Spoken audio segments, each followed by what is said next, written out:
नमस्कार मित्रांनो, मी प्रफुल्ल आणि तुम्ही पाहत आहात एज्युकेट भारत। आज आपण युडास प्लस स्टुडंट पोर्टलच्या इम्पोर्ट मॉड्यूलवर चर्चा करणार आहोत। इम्पोर्ट मॉड्यूल हे युडास प्लसचं एक अत्यंत महत्त्वाचं मॉड्यूल आहे आणि या मॉड्यूलचा वापर करून आपण कोणत्याही शाळेतला विद्यार्थी आपण आपल्या शाळेमध्ये आणू शकतो। इम्पोर्ट मॉड्यूलवर काम करताना आपल्याला काही गोष्टी ज्या अत्यंत महत्त्वाच्या आहेत ते मी आपणास या ठिकाणी सांगत आहे, त्यामुळे सर्वांनी कुठे स्किप न करता शेवटपर्यंत पाहावा। आपण विद्यार्थ्यांचे प्रमोशन केलेले आहेत। युडास प्लस मध्ये ड्रॉप बॉक्स ही एकच संकल्पना आहे आणि या एकाच संकल्पनेमध्ये सर्व विद्यार्थी तुम्हाला पाहायला मिळतील। एखाद्या शाळेच्या शेवटच्या वर्गातील विद्यार्थी प्रमोट झाल्यावर तो ड्रॉप बॉक्स मध्ये जातो, ज्याला आपण आभासी वर्ग म्हणतो। ड्रॉप बॉक्स काय आहे, ती संकल्पना काय आहे याबाबतचा एक व्हिडिओ मी नुकताच शेअर केलेला आहे। तो एज्युकेट भारत या YouTube चॅनलला आपण भेट देऊन बघू शकता आणि ड्रॉप बॉक्सची संकल्पना क्लिअर करू शकता। इम्पोर्ट मॉड्यूलवर काम करत असताना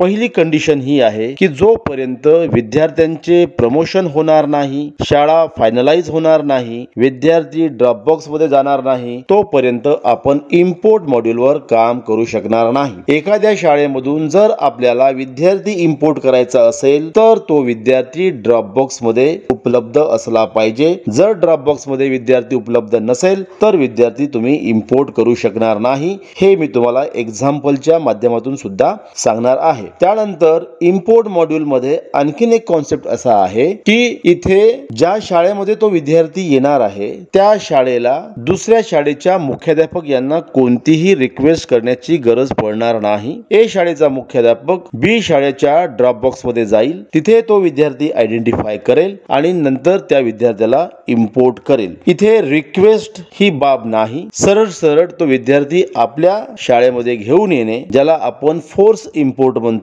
फोर्स इम्पोर्ट ही कॉन्सेप्ट आहे। विद्यार्थी घ्यायचा आणि आपल्या शाळेमध्ये घेऊन यायचा, त्याची बेसिक इन्फॉर्मेशन इम्पोर्ट करताना एंटर करायची। या इम्पोर्ट मॉड्यूल बद्दल आणखीन सांगायचं झालं तर इम्पोर्ट मॉड्यूल हा फक्त आणि फक्त करंट इयर वर काम करतो। ड्रॉप बॉक्स हा सुद्धा करंट इयरचाच असतो। करंट इयर मध्ये जेवढे विद्यार्थी ड्रॉप बॉक्स मध्ये असतील तेवढ्याच विद्यार्थ्यांना आपल्याला इम्पोर्ट करता येते। इतर कोणत्याही विद्यार्थ्याला आपण इम्पोर्ट करू शकत नाही। एखादा विद्यार्थी जर एखाद्या शाळेमध्ये शिकत आहे, तो अजूनही शाळेमध्ये जात आहे आणि जर तो ड्रॉप बॉक्स मध्ये नसेल तर त्याला आपण इम्पोर्ट करू शकत नाही आणि त्याला इम्पोर्ट कसं करायचं याबाबत सुद्धा मी आपणास ड्रॉप बॉक्स या व्हिडिओ मध्ये सांगितलेलं आहे। इम्पोर्ट मॉड्यूल मध्ये आणखीन एक संकल्पना अशी आहे की तुम्हाला त्या विद्यार्थ्याचा जोपर्यंत नॅशनल कोड माहित होणार नाही तोपर्यंत तुम्ही विद्यार्थ्याला इम्पोर्ट करू शकणार नाही। निवड नॅशनल कोड माहित असून जमणार नाही तर नॅशनल कोड सोबत त्या विद्यार्थ्याचा डेट ऑफ बर्थ सुद्धा माहित असणे आवश्यक आहे। ज्या शाळेकडे नॅशनल कोड नसेल त्या शाळेला विद्यार्थ्याचा आधार नंबर आणि विद्यार्थ्याचं जन्मवर्ष टाकून त्या विद्यार्थ्याचा अगोदर नॅशनल कोड फाइंड आउट करावा लागेल आणि नंतरच त्याला इम्पोर्ट करू शकेल। तर इम्पोर्ट करण्याच्या आपल्याकडे दोन मेथड आहेत। पहिली मेथड आहे नॅशनल कोड आणि डेट ऑफ बर्थ टाकून त्याला इम्पोर्ट करू शकतो। दुसरी मेथड आहे आधार कार्ड नंबर आणि त्याचा जन्म वर्ष टाकून त्याचा नॅशनल कोड फाइंड करणे आणि मग त्याला इम्पोर्ट करू शकतो। आणि तिसरी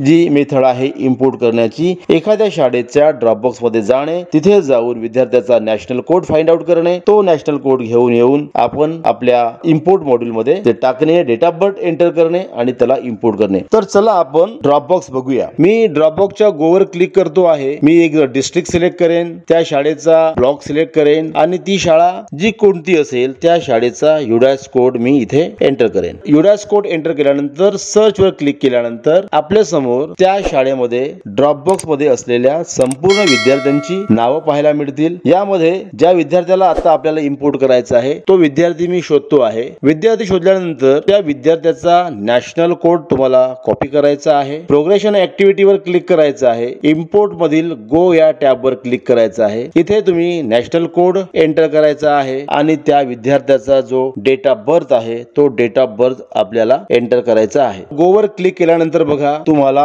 असा मेसेज येईल की नो डेटा फाउंड। याचा अर्थ असा आहे नॅशनल कोड बरोबर आहे, परंतु त्या विद्यार्थ्याचा जो डेट ऑफ बर्थ आहे तो डेट ऑफ बर्थ चुकीचा आहे आणि अशा केस मध्ये आपल्याला डेट ऑफ बर्थ एकदा तपासून घ्यायचा आहे. मी डेट ऑफ बर्थ करेक्ट करतो आहे, गो वर क्लिक करतो आहे. हा विद्यार्थी तुम्हाला पाहायला मिळणार नाही. याचा अर्थ असा आहे की या विद्यार्थ्याचा जो डेट ऑफ बर्थ पोर्टल वर रजिस्टर्ड आहे तो डेट ऑफ बर्थ आणि इथे आपण एंटर करतो आहोत तो डेट ऑफ बर्थ मॅच होत नाही आणि त्यामुळे तुम्ही त्या विद्यार्थ्याला इम्पोर्ट करू शकणार नाही. तर ही पहिली अट आहे की तुमच्याकडे नॅशनल कोड जरी असला तरी तुमच्याकडे विद्यार्थ्याचा डेट ऑफ बर्थ ॲक्युरेट असणे आवश्यक आहे आणि तो ॲक्युरेट नसेल तर तुम्ही त्याला इम्पोर्ट करू शकणार नाही. तर चला आपण दुसरी केस घेऊ. एक डिस्ट्रिक्ट सिलेक्ट करू, ब्लॉक सिलेक्ट करू आणि त्यानंतर शाळेचा युडायस कोड एंटर करू. सर्च वर क्लिक करू. इथे क्लिक केल्यानंतर परत एकदा तुमच्या समोर विद्यार्थ्यांची यादी पाहायला मिळेल आणि या यादीमध्ये जो विद्यार्थी तुम्हाला इम्पोर्ट करायचा आहे त्या विद्यार्थ्याचा नॅशनल कोड तुम्हाला पाहायला मिळेल. तो नॅशनल कोड आपण कॉपी करावा.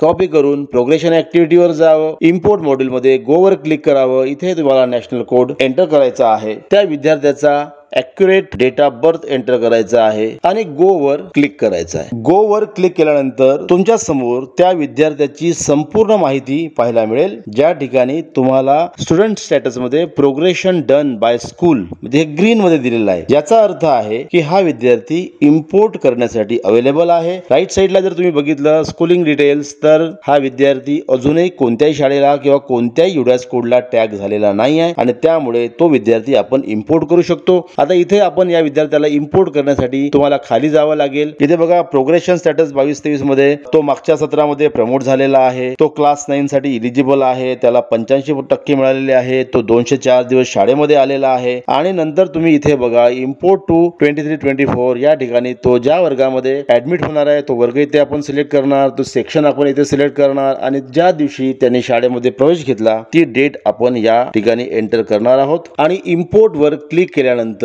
कन्फर्म या बटनवर आपल्याला क्लिक करायचं आहे आणि कन्फर्म वर क्लिक केल्याबरोबर तो विद्यार्थी सक्सेसफुली इम्पोर्ट होईल आणि हा विद्यार्थी आता ज्या शाळेने त्याला इम्पोर्ट रिक्वेस्ट पाठवलेली आहे त्या शाळेमध्ये जाईल. या विद्यार्थ्याचा रेकॉर्ड आता त्याच्या मागच्या शाळेमध्ये तुम्हाला पाहायला मिळणार नाही. सेकंड केस अशी आहे की एखादा विद्यार्थी असा आहे की ज्या विद्यार्थ्याचा नॅशनल कोड आपल्याला माहित नाही. जी शाळा आपल्याला माहित आहे ती शाळा नेमकी कोणत्या जिल्ह्यात आणि कोणत्या तालुक्यामध्ये आहे हे सुद्धा माहित नाही. अशा केस मध्ये आपल्याला इथे बघा इम्पोर्ट मॉड्यूल मध्ये गो वर क्लिक केल्यानंतर गेट नॅशनल कोड या टॅब वर क्लिक करायचा आहे. तर चला मित्रांनो, आधार कार्डच्या माध्यमातून विद्यार्थ्याचा नॅशनल कोड कसा फाइंड आउट करायचा हे आपण शिकून घेऊ.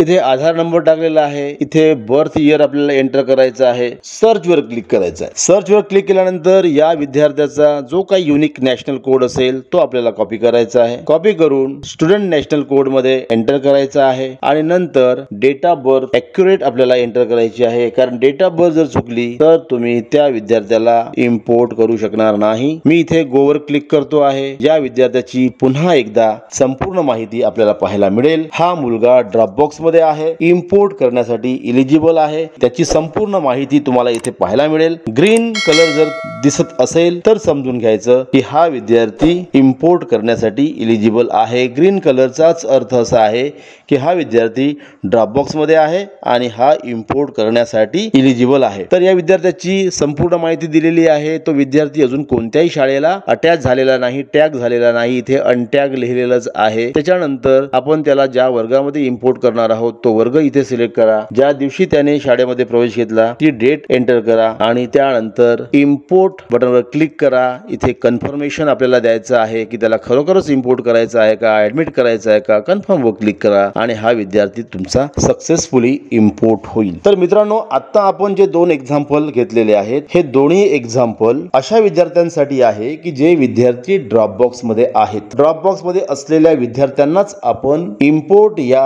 मॉड्यूलचा वापर करून इम्पोर्ट करू शकतो, आपल्या शाळेमध्ये आणू शकतो. इतर कोणत्याही माध्यमाने आपण शाळेमध्ये आणू शकत नाही. आता समजा एखादा विद्यार्थी शाळेमध्ये शिकत आहे, तो शाळेत जात आहे आणि जर तुम्ही त्या विद्यार्थ्याला इम्पोर्ट करण्याचा प्रयत्न केला तर काय होईल ही एक केस मी आपणास एक्झाम्पलच्या माध्यमातून सांगणार आहे. तर चला आपण एक अशा विद्यार्थ्याला इम्पोर्ट करू की जो विद्यार्थी शाळेमध्ये शिकत आहे. इथे बघा मी तुमच्या समोर एक विद्यार्थी शो करतो आहे. मी विद्यार्थ्याचं नाव हाईड करणार आहे, पण त्याचा काही पार्ट मी आपणास दाखवतो आहे। या ठिकाणी हा विद्यार्थी एका वाय शाळेमध्ये शिकत आहे, तो ड्रॉपबॉक्स मध्ये नाही, तो करंटली त्याच शाळेमध्ये ऍडमिटेड आहे। अशा केस मध्ये मी त्या विद्यार्थ्याचा नॅशनल कोड कॉपी करतो आहे आणि त्यानंतर त्याला आपण इम्पोर्ट करण्यासाठी प्रयत्न करू। मी इम्पोर्टच्या गोवर क्लिक करतो आहे, विद्यार्थ्याचा नॅशनल कोड एंटर करतो आहे आणि त्या विद्यार्थ्याचा जो डेट ऑफ बर्थ आहे तो डेट ऑफ बर्थ इथे मी एंटर करणार आहे आणि गो या टॅबवर क्लिक केल्यानंतर तुमच्या समोर त्या विद्यार्थ्याची, ज्या विद्यार्थ्याला तुम्ही रिक्वेस्ट पाठवत आहात त्या विद्यार्थ्याची संपूर्ण माहिती पाहायला मिळेल, परंतु स्टुडंट स्टेटस मध्ये तुम्हाला इथे रेड कलर पाहायला मिळेल आणि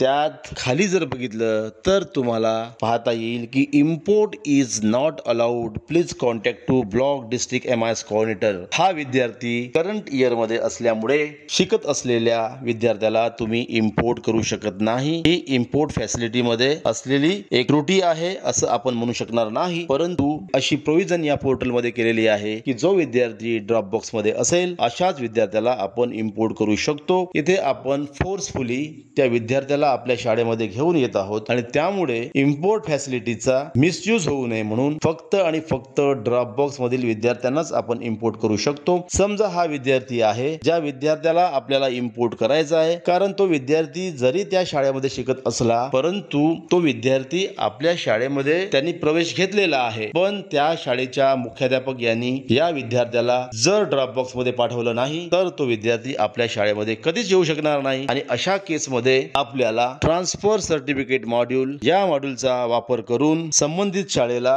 त्या विद्यार्थ्याला ड्रॉपबॉक्स मध्ये पाठवावं लागेल आणि जोपर्यंत तो विद्यार्थी ड्रॉपबॉक्स मध्ये जाणार नाही तोपर्यंत आपण त्या विद्यार्थ्याला इम्पोर्ट करणार नाही। बघा मी ट्रान्सफर सर्टिफिकेट मॉड्यूल मध्ये गेलेलो आहे, इथे त्या विद्यार्थ्याचा नॅशनल कोड एंटर केलेला आहे, गो वर क्लिक केलेला आहे। हा विद्यार्थी आता ड्रॉपबॉक्स मध्ये जाण्यासाठी पात्र झालेला आहे। म्हणजे एखादा विद्यार्थी एखाद्या शाळेमध्ये शिकत असेल, प्रेझेंटली तो शाळेमध्ये जात असेल आणि जर त्या विद्यार्थ्याला आपल्या शाळेमध्ये इम्पोर्ट करायचं असेल तर मात्र संबंधित शाळेला किंवा बी शाळेला त्या विद्यार्थ्याला ड्रॉपबॉक्स मध्ये पाठवावं लागेल आणि जोपर्यंत ती बी शाळा त्या विद्यार्थ्याला ड्रॉपबॉक्स मध्ये पाठवणार नाही तोपर्यंत आपण त्या विद्यार्थ्याला इम्पोर्ट करू शकणार नाही। इथे ट्रान्सफर सर्टिफिकेट मॉड्यूल यावर सुद्धा मी ड्रॉपबॉक्स या व्हिडिओ मध्ये सर्व संकल्पना स्पष्ट केलेल्या आहेत, आपण तो व्हिडिओ नक्की बघावा। त्या व्हिडिओची लिंक मी या व्हिडिओच्या डिस्क्रिप्शनला देत आहे। आपण पहिल्यांदा जर एज्युकेट भारत या YouTube चॅनल मध्ये आला असाल नक्की सबस्क्राइब करावं, व्हिडिओला लाईक करावं, बेल आयकॉन प्रेस करावं जेणेकरून माझे आणखीन महत्त्वाचे अपडेट्स आपल्यापर्यंत पोहोचतील आणि त्याचबरोबर हा व्हिडिओ माझ्या सर्व शिक्षक बांधवांना शेअर करावा।